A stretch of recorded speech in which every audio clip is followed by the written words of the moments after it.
What's going on YouTube? Welcome to the Credit Plug channel. So for today's video, I want to give you some of the latest news regarding the Sable One card or the Sable One credit card. So yesterday I actually got this message. It says your account will be closed. In preparation for Sable's final sunset on June 22nd, 2023, we're closing down our current product line. To prepare you for these upcoming changes, we will show you how to manage your Sable accounts moving forward. All debit accounts will be closed on June 22nd, 2023. Now, after closing out your account, it says, thank you for choosing Sable. Congratulations. You have successfully completed all steps to resolve your balances. As this chapter of our business comes to an end, we cannot help but reflect on our beginnings. Our biggest hope was to find loyal customers who shared our vision of building a better banking experience, and we did. We would like to impress upon you how grateful we are for your support. It's been a pleasure to be your trusted banking partner, your Sable team. So Sable One is one of the latest fintechs to go under. Now, I wanted to talk about this because this is something that's been recurring over the past couple of months. Now, for those who weren't familiar with Sable One, I think Sable One came out probably sometime in 2021. Don't quote me on that. They offered a checking account that came along with a debit card, and they also had a secure credit card that did not do a hard inquiry on your personal credit, and it did report to all three credit reporting agencies. And so this was actually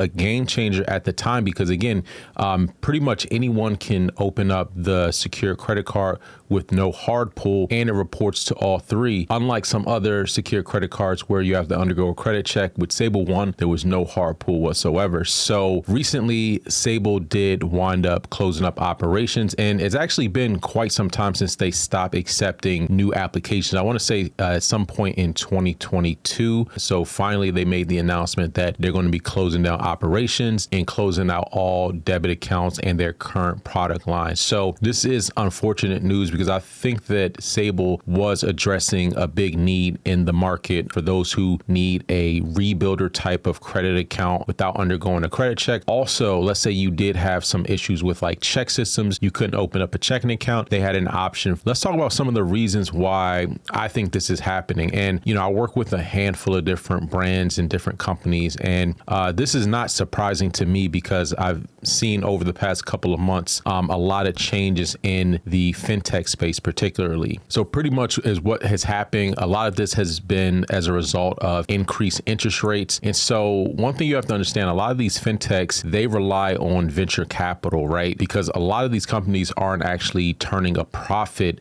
especially very early on. So they're relying on investors and venture capital to come behind them and, you know, inject them with capital to be able to run operations, right? And so with the current interest rate environment, the current economic climate, inflation is up. So it's been harder for a lot of these companies to raise money to continue operations. So we've seen a handful of examples of different fintech companies and even some, you know, financial institution, depository institutions going down due to, you know, some of the current economic headwinds going on. So certain fintechs or even certain financial institutions have basically switched up, or they're focusing a little bit less on, let's say, the entry level type of customer and just refocusing, reshifting the types of products and services that they're going to be marketing and the types of customers that they're going to be marketing to. I mean, we've seen this a lot with the business corporate fintech programs where they're moving away from like the startup and focusing more on like the established businesses. The Sable One card, that was really geared towards the subprime market. So it seems like a lot of these fintechs are transitioning away, and not to say all of them. Now, I've seen this with a handful of companies where they're just basically reprioritizing the types of customers that they want to market to. And again, because a lot of these startups do rely on venture capital and raising additional rounds of funding, and the current economic climate has become more challenging. So that actually makes it much more difficult to sustain business operations. So again, unfortunately, Sable One is one of the latest companies to go down. I thought it actually had some promise. It was addressing a big need in the credit space. Anyways, let me know your thoughts and opinions right down below. And until next time, take it easy, and we'll talk to you soon.